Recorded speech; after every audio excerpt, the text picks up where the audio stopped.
tower windmill is located near Berlin in the village of Haseloff. Whenever he can, Urban Hupe stops by. Well, hello, come on in.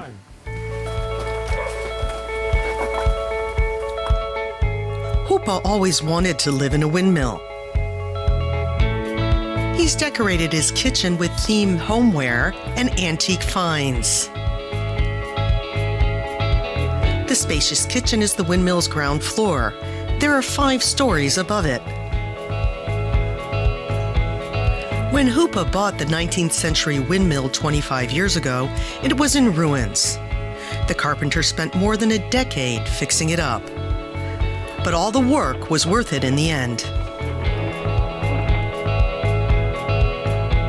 The interior design of the kitchen and bathroom had to be customized because of the windmill's round walls.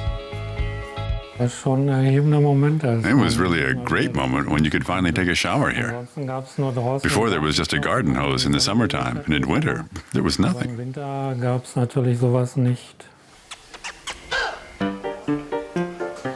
Urban Hupe is also a trained miller. When he bought the mill, he wanted to get it up and running again by restoring its machinery.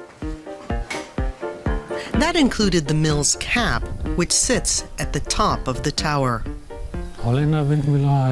This kind of Dutch windmill has a rotating top. That means that what we're standing on rotates. It sits on top of bearings.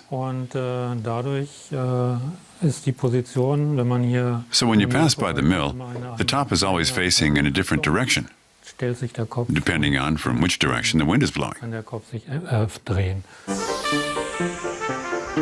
The wind is what powers all the cogs in the mill.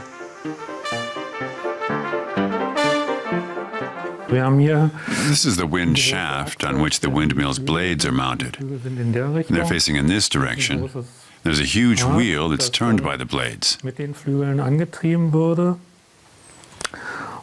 below, you can maybe see a cog. That's attached to another shaft that runs through the whole windmill and powers its machines.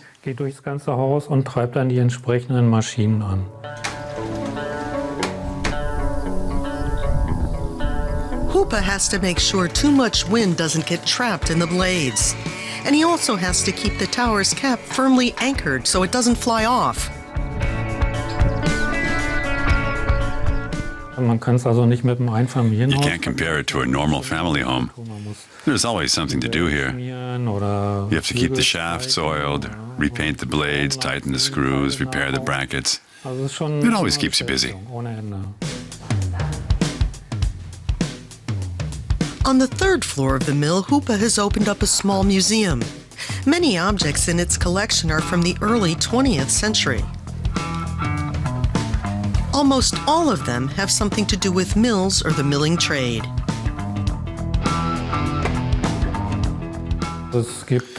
Occasionally I do an open house, or a group might tell me they want to visit and take a tour here.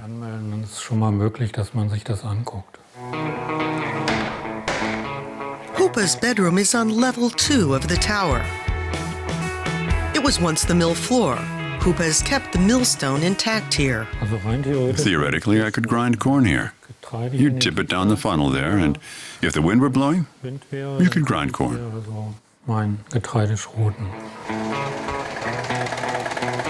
But all that grain would make Hupe's bedroom incredibly dusty.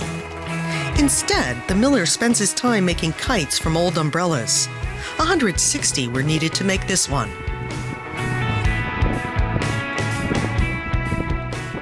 Take care. Bye-bye. Urban Hupe compares his windmill to one of his kites. He's simply a man who's driven by the wind.